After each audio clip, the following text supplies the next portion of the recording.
मृत्यु तो एक सच्चाई है, जो एक शाश्वत सत्य है। मरने से डरने वाले लोग अक्सर मरने की तारीख जानकर जल्दी ना मर जाएं।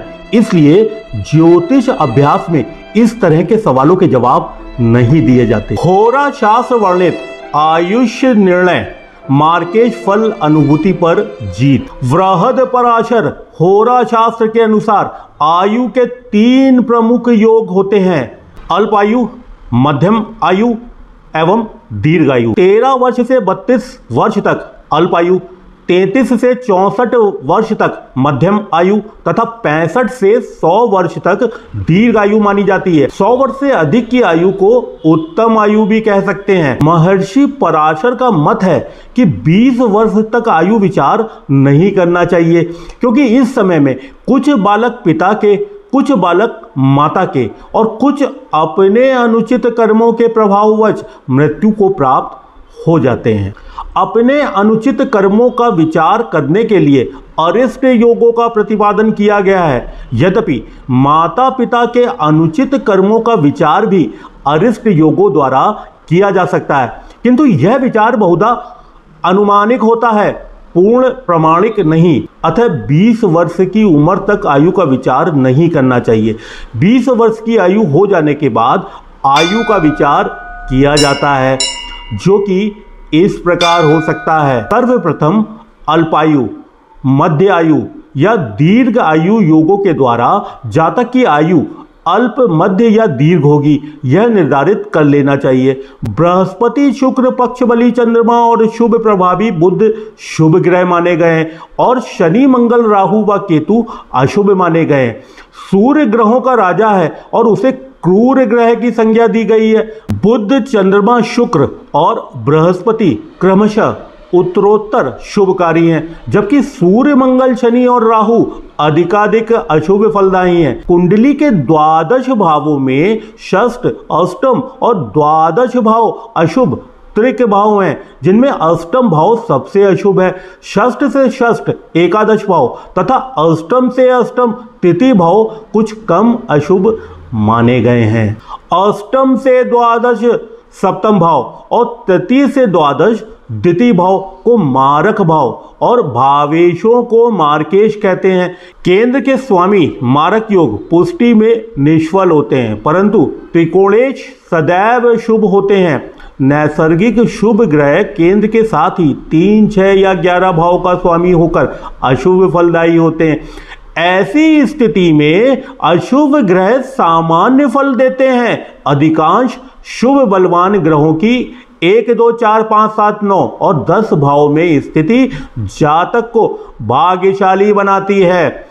2 और 12 भाव में स्थित ग्रह अपनी दूसरी राशि का ही फल देते हैं। शुभ ग्रह वक्री होकर अधिक शुभ और अशुभ ग्रह वक्री होकर अधिक बुरा फल देते हैं। राहु व केतु यदि किसी भाव में केले हो तो उस भावेश का फल देते हैं, परंतु वह केंद्र या त्रिकोण भाव में स्थित होकर त्रिकोण या केंद्र के स्वामी से युति करें तो योग कारक जैसा फल देते हैं।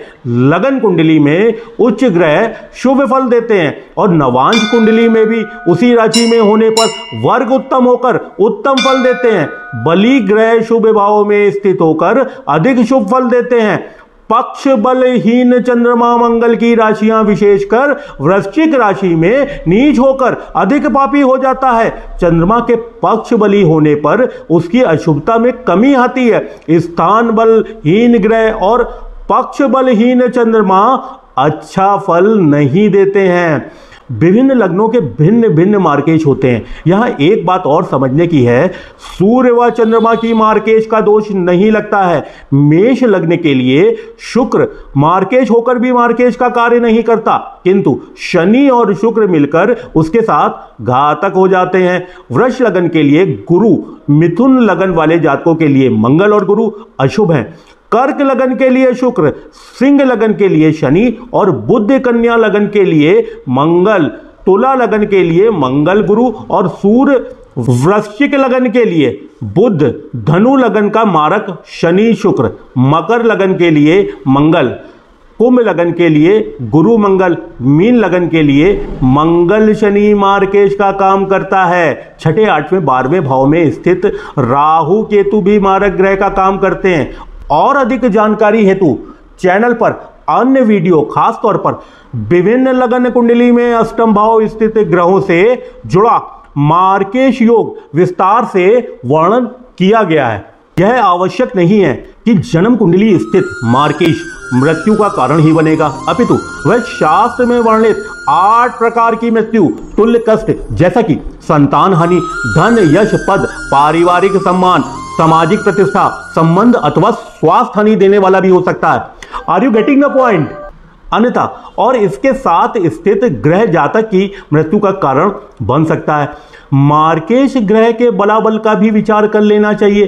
कभी कभी मार्केश न होने पर भी अन्य ग्रहों की दशाएं भी मारक हो जाती हैं। इसी प्रकार से मार्केश के संदर्भ में चंद्र लगन से भी विचार करना आवश्यक होता है। यह विचार राशि अर्थात जहां चंद्रमा स्थित हो उस भाव को भी लग्न मानकर किया जाता है। मारक स्थानों के स्वामी अर्थात उन स्थानों में पड़े हुए क्रमांक वाली राशियों के अधिपति ग्रह मार्केश कहे जाते हैं।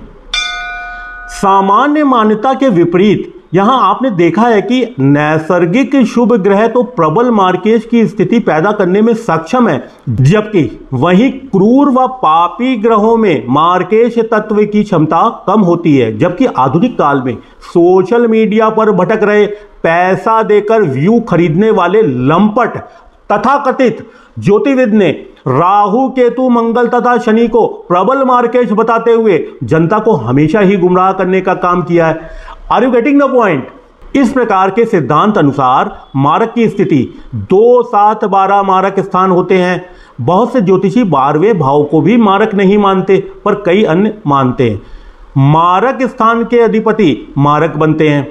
मारक स्थान स्थित ग्रह मारक बनते हैं। द्वितीयेश, सप्तमेश शुक्र ग्रह मारक बनते हैं। पाप ग्रह मारक ग्रह से दृष्ट या युक्त होकर मारक बनते हैं।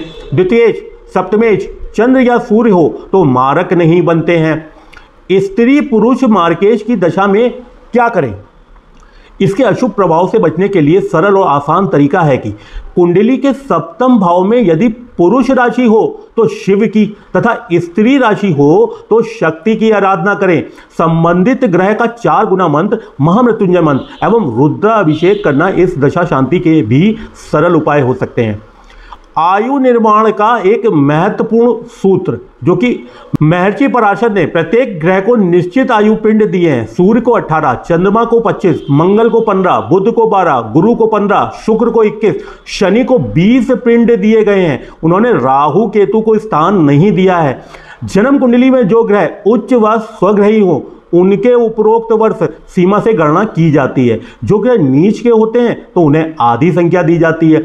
सूर्य के पास जो भी ग्रह जाता है वो अस्त हो जाता है। उस ग्रह की जो भी आयु होती है वह आधी रह जाती है, परंतु शुक्र शनि की पिंड आयु का हास नहीं होता है। शत्रु राशि में ग्रह हो तो उसके तृतीय अंश का हास हो जाता है। इस प्रकार आयु ग्रहों को आयु संख्या देनी चाहिए। पिंड आयु, वरायु एवं अल्पायु आदि योगों के मिश्रण से आनुपातिक आयु वर्ष का निर्णय करके दशा क्रम को भी देख लेना चाहिए।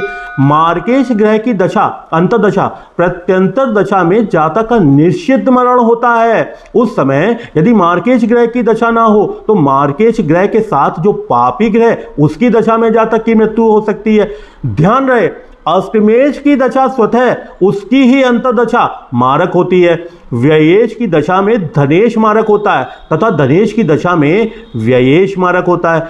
इसी प्रकार छठे भाव के मालिक की दशा में अष्टम भाव के ग्रह की अंतर्दशा मारक होती है।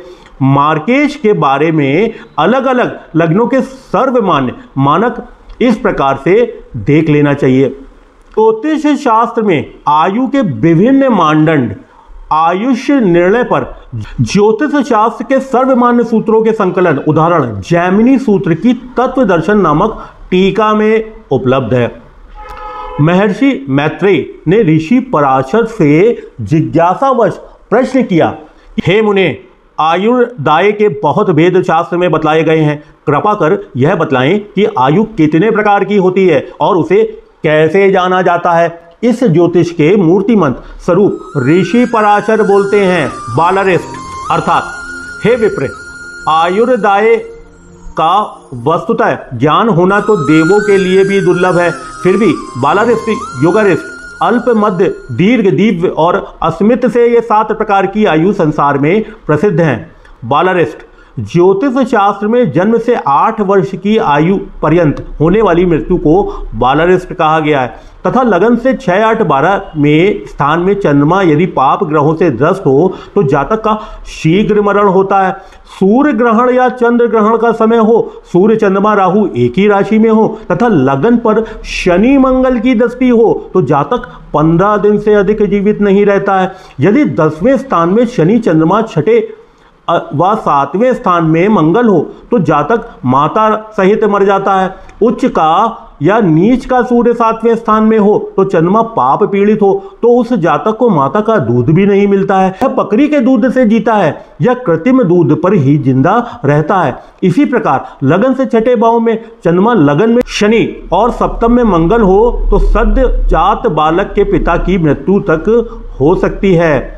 इस प्रकार अनेक बालारिष्ट योग का वर्णन शास्त्र में मिलता है। गुणीजन बालारिष्ट से बचने का उपाय चांदी का चंद्रमा मोती डालकर प्राण प्रतिष्ठा करके बालक के गले में पहनाते हैं, क्योंकि चंद्रमा सभी चराचर जीव की माता माना गया है। जिस प्रकार माँ सभी अरिष्टों से अपनी संतान की रक्षा करती हैं, उसी प्रकार से चंद्रमा बालारिष्ट के कुयोग से जातक की रक्षा करने में सक्षम है। अर्थात शास्त्रकारों ने यह स्पष्ट घोषणा की है कि जन्म से 4 वर्षों के भीतर जो बालक मरता है उसकी मृत्यु माता के कुकर्मों व पापों के कारण होती है।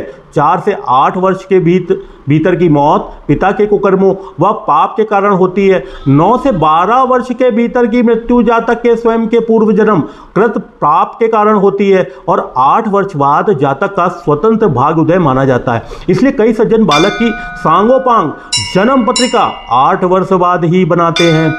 योगारिष्ट 8 के बाद 20 वर्ष के पहले की मृत्यु को योगारिष्ट कहा जाता है, क्योंकि विशेष योग के कारण अरिष्ट होता है, अतः इसे योग अरिष्ट भी कहा जाता है।